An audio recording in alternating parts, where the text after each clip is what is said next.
그 월급에 잠이 와?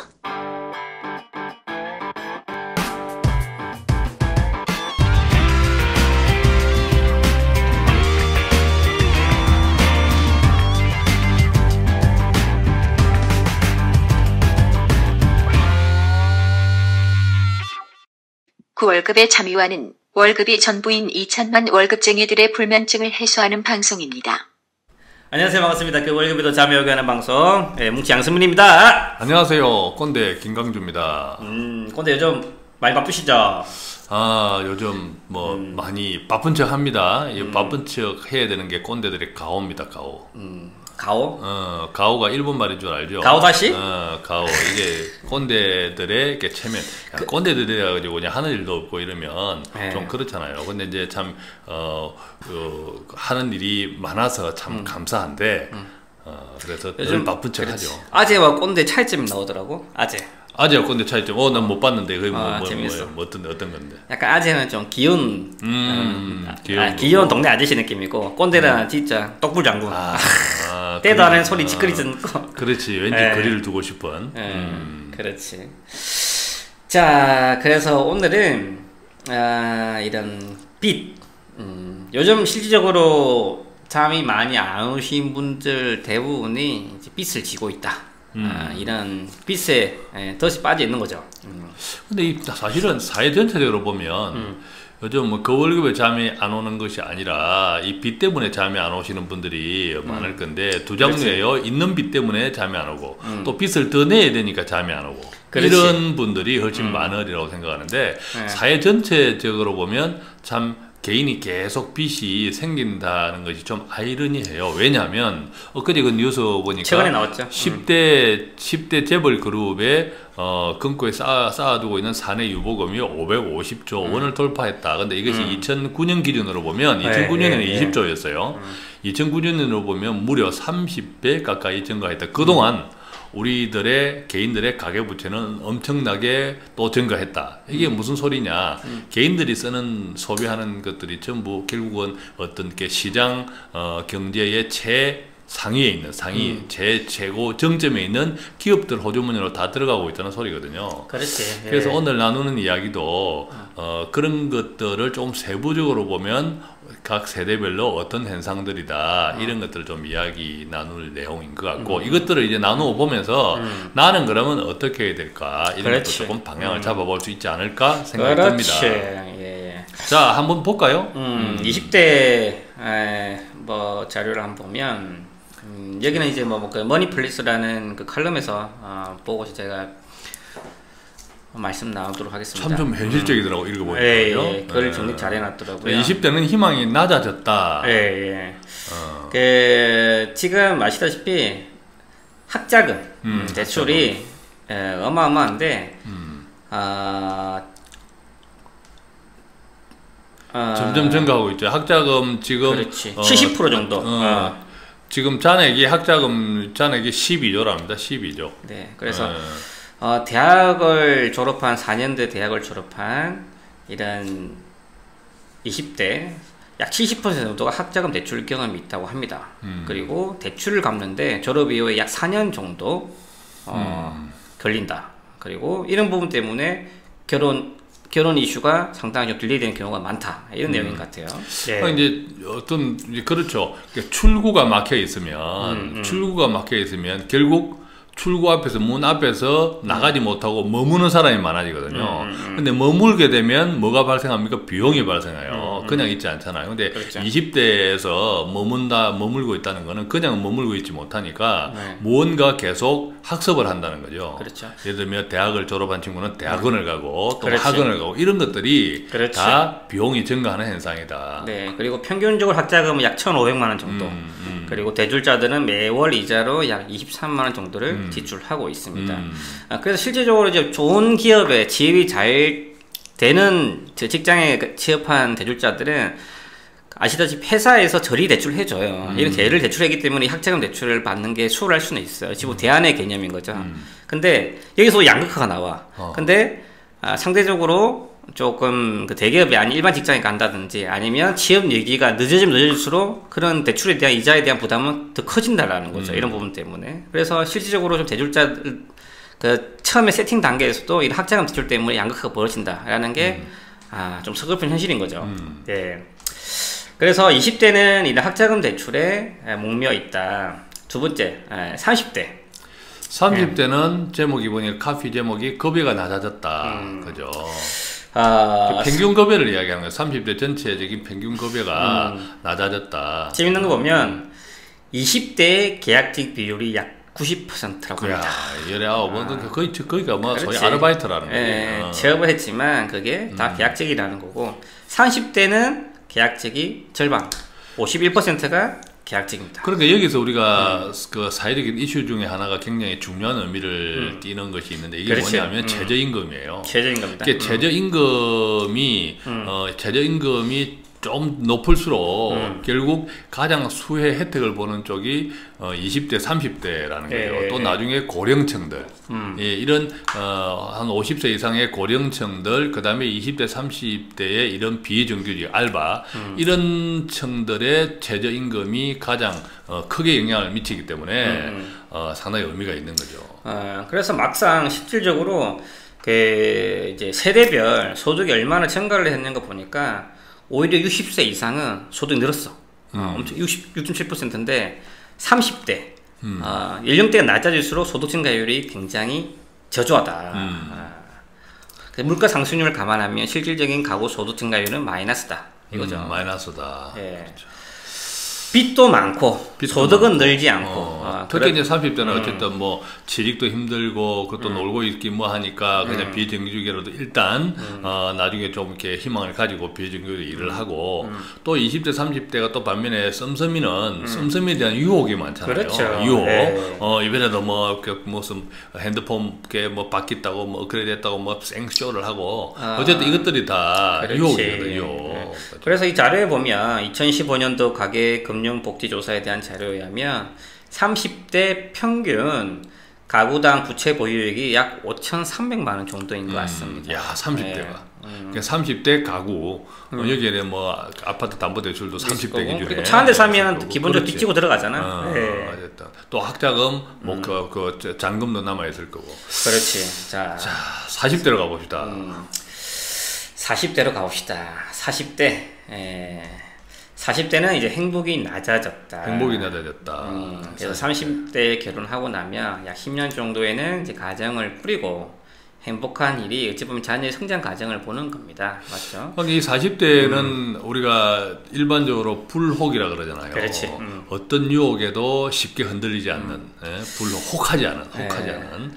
그러면 이제 나름대로 어떤 정서적인, 정신적인 평정심도 많이 이게 좀 어떤 안정적인 생활을 해야 되는 사람인데 그렇죠. 행복이 낮아졌다 이러면 모든 부분에서 안정감이 깨어졌다, 안정감이 훨씬 위태로워졌다 이렇게 되는 거죠. 즉 결혼하고 가정을 꾸리면 행복 찾을 줄 알았는데 개똥이다. 즉 양육이라든지 이런 교육에 대한 부담이 더 커져서 오히려 애를 안 낳는 게 낫지 않을까라는 분위기가 점점 확산되고 있다는 거지. 그래서 뭐 평균 사교육비가 애 하나당 24만 원 정도가 월, 그죠? 월 평균 이렇게 든대요. 24만. 이게 평균이니까. 사교육비. 예. 그죠? 사교육비.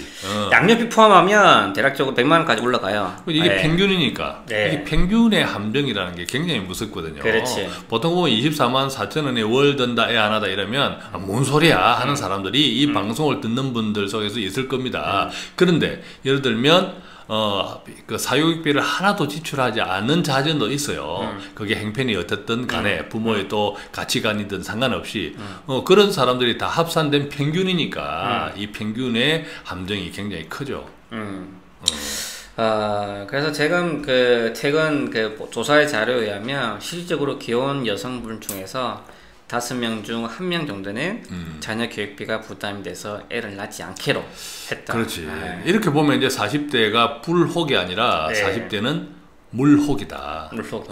물혹. 이제 보통 이제 뭐 우리가 병원에 가면 아 이거는 물혹이다 괜찮다라는 이게 종양 같은 거 물혹이다 괜찮다라고 하는데 그만큼 이제 위험에 성큼 한 발 더 다가가는 데가 40대다. 지금의 40대가 참 이게 그렇죠. 슬픈 현실. 최근에 실질적으로 뭐 이제 외벌이 3인 가족을 보면 지출의 상당 부분은 이제 사교육비로 나간다고 하는데 그게 생각보면 가한 것도 아니야.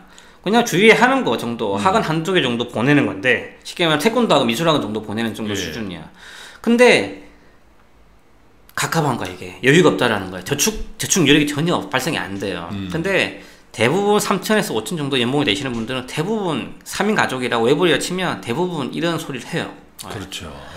야, 그러니까 이게 막상 내가 다른 분들보다 뭐 교육을 많이 시키거나 열혈 부모가 아닌데도 현실적으로 사회가 이렇게 돼버렸다라는 거야. 참. 그렇다고 해서 학교가 없는 것도 아니고, 그렇지. 선생님들이 없는 것도 아니고, 교육부가 없는 것도 아니고, 우리나라 교육부 뭐 하는지 몰라. 진짜. 2천만 월급쟁이들의 금융호구 탈출을 위한 그월잠 프로젝트 머니스토리 TV 홈페이지에서 확인하세요. 그러니까 이런 부분을 좀 어떻게 좀 해소할 수 있을까 본데. 그래서 실질적으로 보면 외벌이 중에서 25% 정도가 자기 소득의 25% 정도가 사교육비로 나간다고 자료에 나와 있습니다.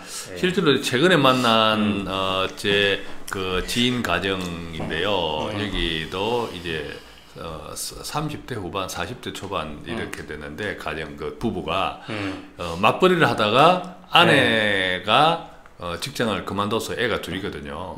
그래서 아내가 직장을 그만두고 애 둘이에 대한 교육을 홈스쿨식으로 물론 이제 그 공교육은 학교는 보내고 사교육에 대한 것을 아내가 딱 차고 앉아서 그렇게 한 지가 한 6개월 반년 정도 됐대요. 근데 결과 아주 만족스럽다. 또 이제 남편 입장에서는 또 아내가 집에서 가정을 자녀들하고 이렇게 든든히 지키고 있는 이런 모습이 정서적으로 안정이 되고 또 자녀들도 엄마를 자주 보니까 좋고 물론 이제 참 지 새끼 못 가르치거든. 이 지새끼 가르치다 보면 꿀빵이 먼저 날아가는데 그런 부분도 없지 않아 있겠지만 전체적으로는 아이들도 만족하고 소득은 약간 줄었지만 오히려 아이들 안 내보내고 와이프도 출근 안 하니까 그것에 비하면 또 어떤 이렇게 충분히 인내할 수 있는 정도 그런 이야기를 합시다. 그래서 이걸 통해서 저희가 이제 알 수 있는 거는 미래에 발생하지 않는 것들에 대해서는 감이 없다라는 거야. 그러면 당장 그 미래보다 현실의 만족을 위해서 지출 씀씀이 커질 수 있는데 20대는 30대를 생각해 보면 되는 거지. 그리고 40대는 40대를 고민해 보면 그 삶을 보면 되는 거고.